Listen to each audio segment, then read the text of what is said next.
Hey, what's going on, guys? Welcome back to the channel. My name is Robert Thompson-Eshun, and I'm a final year pharmacy student.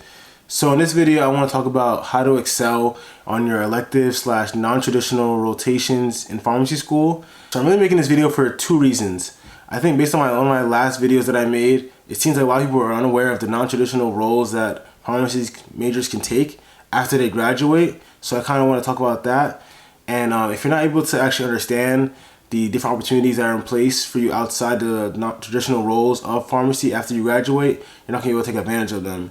And the second reason is just because I've noticed that in my last two rotations that I've been doing, since they've both been non-traditional roles, like I'm starting to understand a little bit more of how to actually do well. And these are things I wish I knew before I started. So now I'm going to share with you guys things that I wish I knew beforehand, so that way you guys can excel when you attend your elective or non-traditional rotations. So the very first thing I would do before even starting your rotations is doing your research and being prepared.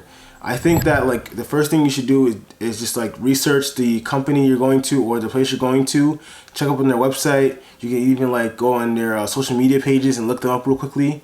And I think it's very important to understand what the company culture is, just like understanding how they dress. So like if you don't understand, like if they wear a dress shirt with a tie, or they wear like something like I'm wearing now, which is a regular dress shirt without a tie, or you can maybe wear khakis or a polo instead. And it's very important to know. But if you don't know, I think it's just important just to dress to impress. So always overdress versus underdress. And if you need to, you can always just like scale it back afterwards. But it's better to just scale back afterwards than as opposed to just dressing under and then having to go up in the future.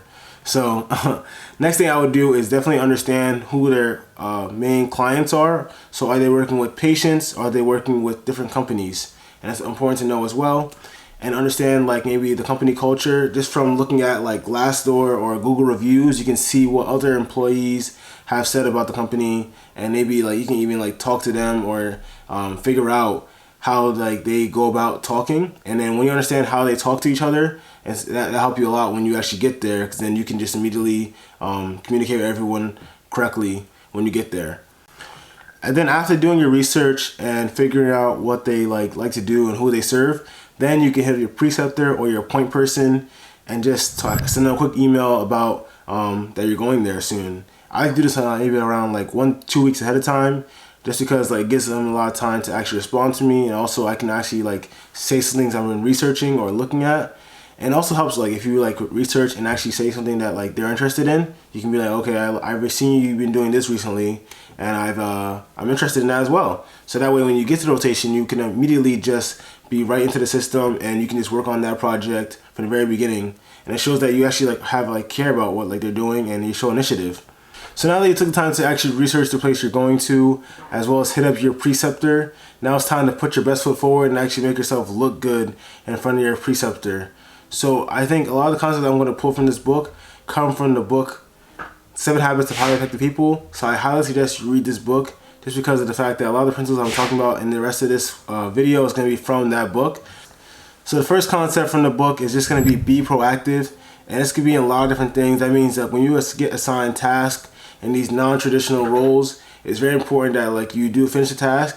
And even when you finish your task, do other things outside that can help you out. For example, my preceptor had a meeting that was talking about the new Delta variants coming out recently. I spent some time researching it, and then by the time my next meeting came up, I was able to actually provide some valuable information that recently came up about how to use monoclonal antibodies and some of the different changes that happen from that. And that just shows you like I was being proactive and like actually taking the time out of researching. He didn't tell me to do it, but I just took the time to like do it just because it could actually help in the conversation of what's going on. The next concept is going to be win-win scenarios. And the reason why I think this is an important concept I took from the book was because when you actually go to rotations, your main job is to actually understand the role you're supposed to play in the rotation, as well as make your preceptor look better when you actually go there. So your main job is to help them so that they can help you in the long term if you ask for a letter of recommendation, or if you actually want to work there in the future, because each place you're going to, you can actually seem like a job interview where you're getting a little bit of time to actually show off if you're able to function in this area. So the main concept for you to understand is that when you understand the style, I feel like each place I've been to, there's a style that goes on. So like when I go to one location, they have a certain way of doing certain concepts or doing processes. And the first week I just spent like just learning those processes, and then after that I try to find ways in which I can help out extra besides the work I'm giving every single day, like being proactive, like I said before, and figuring out ways in which make your preceptor look better is very, very helpful. So that way you can actually make yourself look like a better candidate in the future. This concept, and the last concept I got from this book that I think is very important to talk about in this video, is first things first. So right now I'm in a rotation where I'm giving a lot of different tasks. I think I'm giving like 15 and 20 tasks a day. And I also have the opportunity where I have to delegate to other people the tasks that I have. So the main thing for me is that I have to understand which tasks are very, very urgent, which tasks are important, and which tasks are not that urgent or not that important. And then also understanding how to delegate those tasks to the right person so that they can finish those tasks in the time that it's actually due by. And I think this is a very, very important thing to understand as well, because when I first got this role, I was not understanding which is very important because I didn't understand the preceptor's process of how to do things. So once I understood the process and how like certain things are given to me, I was able to understand, okay, this task is very important and this has to be done today. This task can be done for next week, but I should work on it outside. Once I finish my other urgent tasks, I can work on this one because this is a little more important. And then also delegating tasks to other people. So like delegating, okay, this person has this very, very important task, so I can only give them one thing to do right now. And once they finish that one thing, then I can give another task. Or this task I gave them previously, it's not that important, so I can probably give them another task on top of that one that's a little more important, so they can work on the second task first, and then the first task later on, and then while they finish that up. And that's very important to know, because like when you go to these places, you don't really work on that in pharmacy school. You don't really work on these different things, like working on like 10 different tasks at once. You basically just study every single day, pretty much.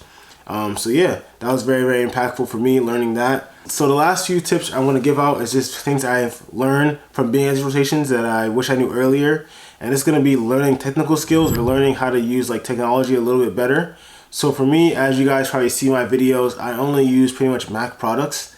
And I've been to every location I've been to, they've been using Microsoft Office. So Microsoft Word, PowerPoint, and Excel.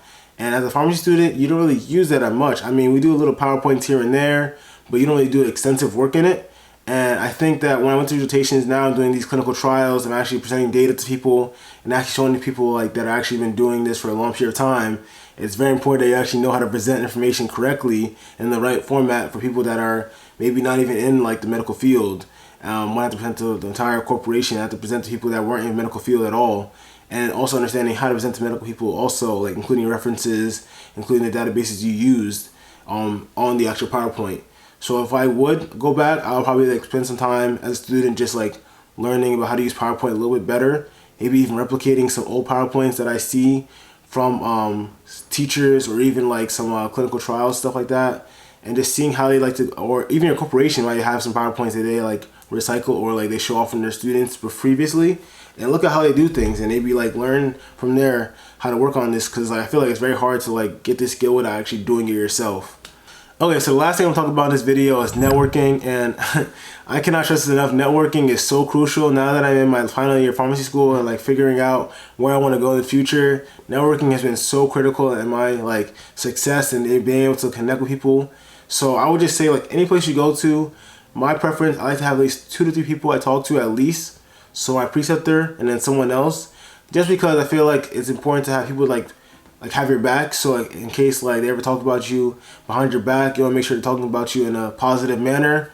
And then also like if they're looking for new opportunities or new jobs in the future, they can always have your information or like know, okay, this guy I talked to previously, he was very good, and I wish you guys can add him. And just having that is very, very important to have. And then I think also like the reason why I have 2 people at least is because you never know, like in all these roles, sometimes they move around a lot. A lot of people that go in these places, they move around a lot to different corporations. So it's important just to have another person besides just your preceptor that you talk to, just because like you never know what can happen in the future. Your preceptor could leave after the next year. So and just having that connection, like the second connection, can be helpful. So that way you can actually like revisit that conversation in the future later on. So that's the end of the video for you guys. I hope you guys enjoyed this. I'll catch you guys next one. Peace out. Bye.